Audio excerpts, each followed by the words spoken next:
Thousands of Africans across the continent rallied under the unified call of Hands Off the AES to express their solidarity with Burkina Faso and its revolutionary leader, Captain Ibrahim Traoré. Demonstrations were held in Burkina Faso, Ghana, and Liberia, led by grassroots organizations and people's movements. So our message to France and America is this: deal with your issues in America and in France. Right now that we have seen another leader in Africa rising up to serve the interests of the people, America is back again. Enough is enough. In the spring of 2025, the streets of major U.S. cities were flooded with thousands of protesters. Crowds chanted passionately, held signs, high and waved flags, not only of the United States, but also of Burkina Faso, a small West African nation. The name echoing through these demonstrations was Ibrahim Traoré, the 37-year-old leader of Burkina Faso. These protests, sparked by Traoré's bold anti-imperialist stance, brought parts of the U.S. to a standstill, disrupting traffic and drawing national attention, so much that even President Donald Trump was shocked by the scale and intensity of these rallies, a movement that seemed to come out of nowhere. How did a young leader from a country many Americans had not heard of inspire such widespread action? Why were people in the U.S. marching for him? Before we continue, hit that like button to help us beat the YouTube algorithm. Captain Ibrahim Traoré is not just any African leader. At just 37 years old, he has become the face of a new generation of African revolutionaries who are saying no more to Western interference on the continent. After taking power in Burkina Faso through a military coup in 2022, Traoré did things that made the Western countries absolutely terrified. He kicked out French forces, he ended military cooperation with the former colonial power, he partnered with Russia, and most importantly, he has been vocal about African self-determination in a way that is stirring millions of people across the African diaspora worldwide.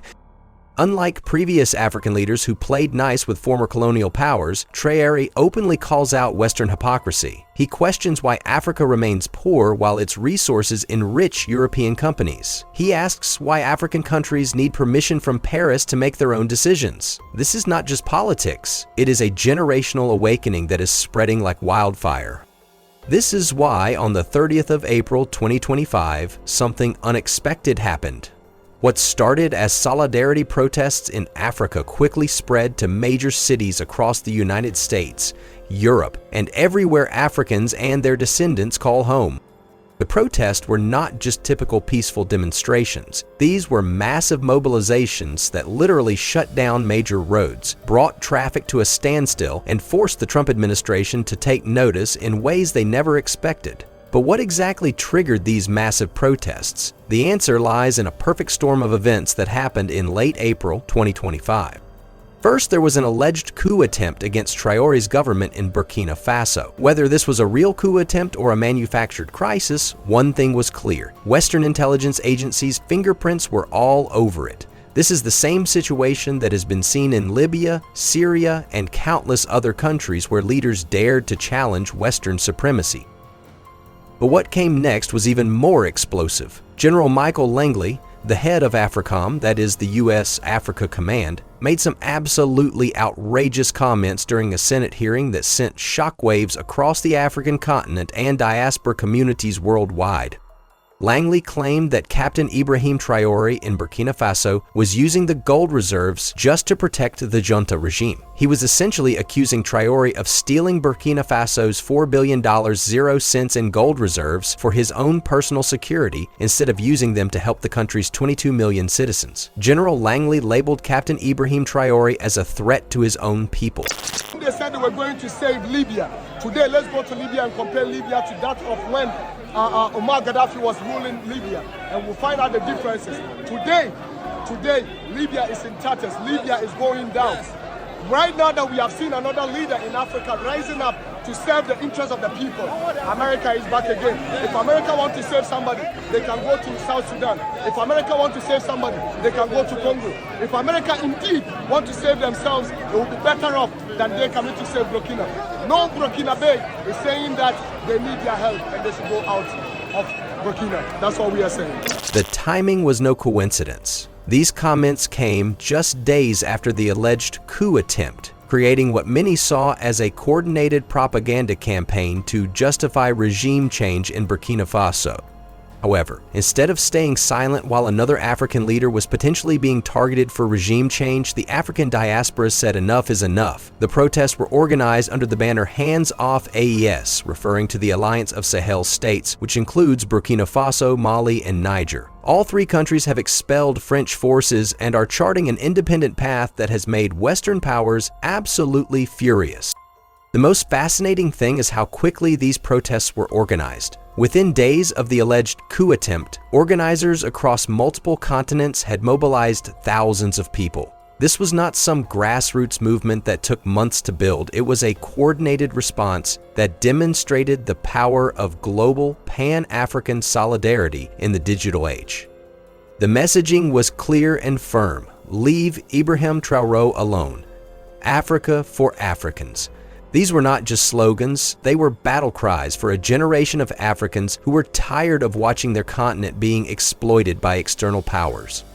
When these protests hit American cities, they did not just stay in designated protest zones or follow the typical script of American demonstrations. These protests were different. They were disruptive in ways that forced everyone to pay attention. In cities like Washington, D.C., New York, Los Angeles, and Chicago, thousands of protesters took to the streets, but they did not just march, they occupied major intersections, shut down highways, and brought normal business to a complete halt. However, what made these protests particularly powerful was the diversity of participants. It was not just recent African immigrants. There were third and fourth generation African Americans, Caribbean Americans, and friends from various backgrounds, all united under this Pan-African banner. The chants were electric. Ibrahim Traoré, our hero. Africa is rising. From Burkina Faso to the USA. Hands off Africa today. But most significantly, these protests tapped into broader frustrations about American foreign policy in Africa. For too long, the African diaspora in America has watched their ancestral continent be exploited, destabilized, and impoverished by the same Western powers that claim to champion democracy and human rights. The energy was unlike anything ever seen before. This was not just about supporting one leader, it was about African dignity, self-determination, and the right to chart their own course without external interference. Now, this is where the story gets absolutely fascinating. President Trump's reaction to these protests was unlike anything we have seen from him before. According to sources close to the administration, Trump was initially dismissive when his advisors briefed him about some African protests happening in American cities. But as the scale and intensity of the demonstrations became clear, his tone completely changed. Trump reportedly told his advisors during an emergency briefing that he could not believe it. What caught Trump off guard was not just the size of the protests, it was their effectiveness and organization. It was not just some random outburst that would fizzle out after a day. The protests were sustained, coordinated actions that demonstrated a level of political mobilization that even seasoned political operatives found impressive. Sources say Trump became increasingly agitated as he learned more about why so many people were rallying to support Ibrahim Traoré. The idea that a young African military leader could inspire such loyalty and mobilization among Americans was something Trump had not anticipated. But something else really got under Trump's skin. The protesters were not just criticizing Burkina Faso's enemies, they were boldly calling out American foreign policy in Africa. Signs reading "Hands off Africa" were everywhere. For a president who prides himself on projecting strength and control, having American cities disrupted by protests, supporting a foreign leader he could not control was deeply unsettling, and the way his administration responded said it all. Instead of the usual dismissive tweets or provocative rhetoric, there was an unusual silence from Trump's social media accounts about the protests. Behind the scenes, however, there was reportedly significant discussion about how to respond to this unexpected show of Pan-African solidarity on American soil. For decades, they have been used to conducting African policy with minimal domestic scrutiny or opposition. The African diaspora was largely disorganized and focused on other issues, but these protests changed that calculation entirely. State Department officials held emergency meetings to discuss how to respond to what they called unprecedented diaspora mobilization around African issues. The concern was not just about the protests themselves, it was about what they represented. Foreign policy experts who have spent their careers managing African affairs suddenly found themselves facing organized domestic opposition that understood the issues, had emotional investment in the outcomes, and possessed the organizational capacity to disrupt business as usual. Think tanks and policy organizations that typically operate in secrecy when discussing Africa found their events being protested, their experts being confronted, and their recommendations being challenged by informed, passionate activists. The Africa Society, Council on Foreign Relations, and other establishment organizations were forced to struggle with a level of public engagement on African issues they had never experienced before. We are not used to having passionate, organized constituencies weighing in on African policy, one former State Department official admitted. This changes everything. The protests also exposed something uncomfortable for the foreign policy establishment: the gap between America's stated values and its actual policies in Africa. When protesters chanted about supporting democracy while condemning American support for coup attempts, it highlighted contradictions that are usually buried in policy papers and diplomatic language. But were the protesters right to do so? Well, for decades, Western powers have maintained control over Africa through what is called Neocolonialism. There has been economic exploitation, political interference, and military intervention disguised as aid and partnership. France in particular has maintained an iron grip on its former colonies through the CFA franc currency system and military bases across the continent. But now, something fundamental is shifting. A new generation of African leaders is emerging who reject this neo-colonial arrangement entirely. This is not just happening in Burkina Faso. Mali and Niger have followed similar paths. Other African countries are watching closely and considering their own options. What the April 30th protests demonstrated is that this African awakening has a powerful diaspora component. The tens of millions of people of African descent living in the United States, Europe, and other Western countries are no longer passive observers of their ancestral continent's struggles. They are organized, they are mobilized, and they are willing to take disruptive actions to support African leaders who stand up to Western domination. This represents a fundamental shift in how African foreign policy will be conducted going forward. Western governments can no longer interfere in Africa without considering the domestic political consequences from their own African diaspora populations. But one of the most striking aspects of these massive protests was how little coverage they received from mainstream American media. Despite shutting down major highways, disrupting multiple American cities, and representing one of the largest Pan-African mobilizations in recent history, most major news outlets either ignored the protests entirely or gave them minimal coverage. CNN mentioned the protests briefly in a segment about foreign influence on American streets. MSNBC barely covered them at all. Fox News focused primarily on the traffic disruptions and foreign flags being waved on American soil. This media blackout was not accidental. The mainstream media has historically shown little interest in covering African affairs unless they involve disaster, conflict, or Western intervention. Positive stories about African agency, resistance to Western domination, or successful African leadership rarely make it into the news cycle. However, alternative media exploded with coverage. Independent journalists, African diaspora media outlets, and social media influencers provided extensive coverage that mainstream media ignored. YouTube channels, Instagram live streams, TikTok videos, and independent podcasts gave these protests the coverage they deserved. In many cases, the alternative coverage was more thorough and better informed than anything produced by mainstream outlets. Videos of the protests went viral on social media platforms, with hashtags like HandsOffTraoré and Africa Rising trending for days. The difference between social media engagement and mainstream media coverage was clear and revealing.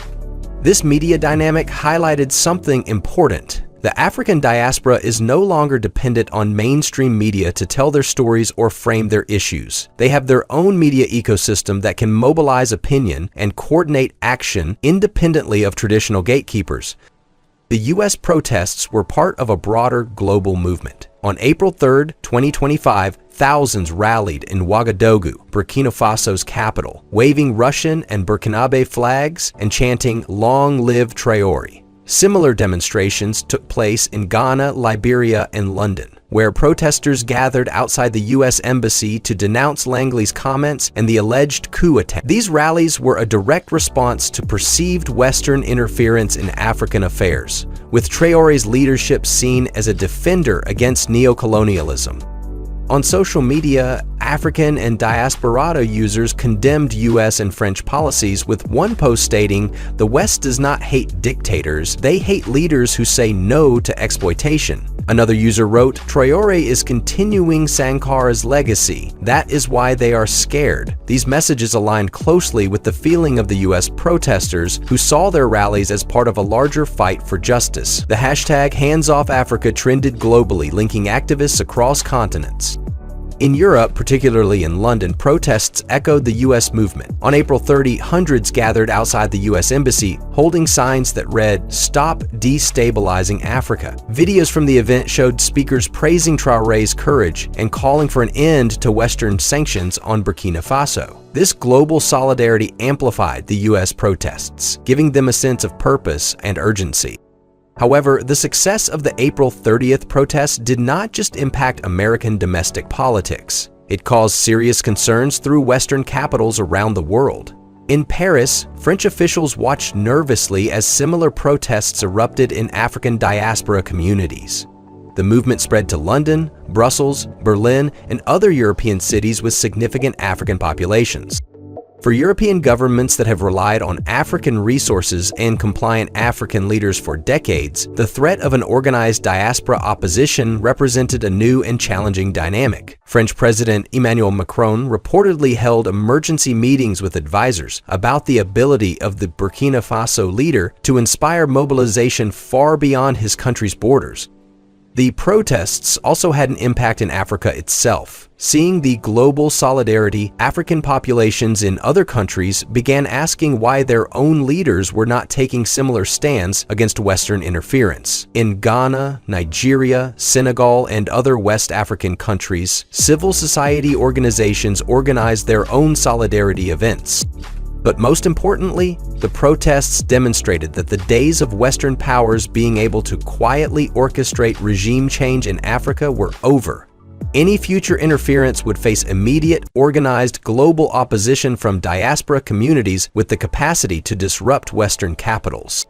This represents a fundamental shift in the balance of power. African agency, long suppressed by external interference, now has a global support network that can respond in real time to threats against African sovereignty. But beyond the political impact, these protests have catalyzed something deeper, a cultural renaissance within the African diaspora that connected contemporary struggles to historical resistance movements. Protest signs referenced historical Pan-African leaders like Kwame Nkrumah, Thomas Sankara, and Marcus Garvey, alongside contemporary figures like Ibrahim Traoré. This was to show that this was not a new movement, but a continuation of the previous years of struggles for African dignity and self-determination. The Traoré protests left a lasting mark on the U.S. They showed that a leader from a small African nation could inspire action thousands of miles away, uniting communities in a shared fight for justice. For African American activists, the protests were a chance to connect their struggles with global movements, reinforcing the idea that liberation is a universal cause. For Pan-Africanists, Traoré's leadership offered hope for a resurgent Africa free from Western control. The protests also challenged the U.S. to confront its global role.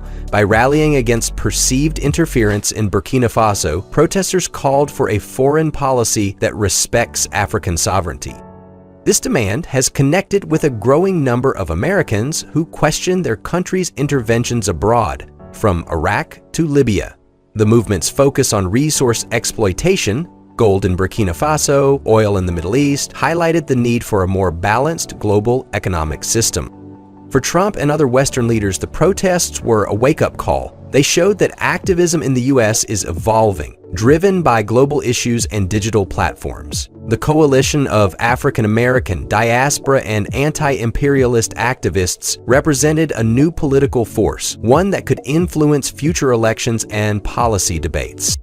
The Traoré protests that shut down U.S. streets in 2025 were a powerful statement. They showed that a young leader from Burkina Faso could inspire Americans to take action, uniting them in a demand for dignity, sovereignty, and justice. From Chicago to New York, protesters sent a clear message: the fight for a better world crosses borders.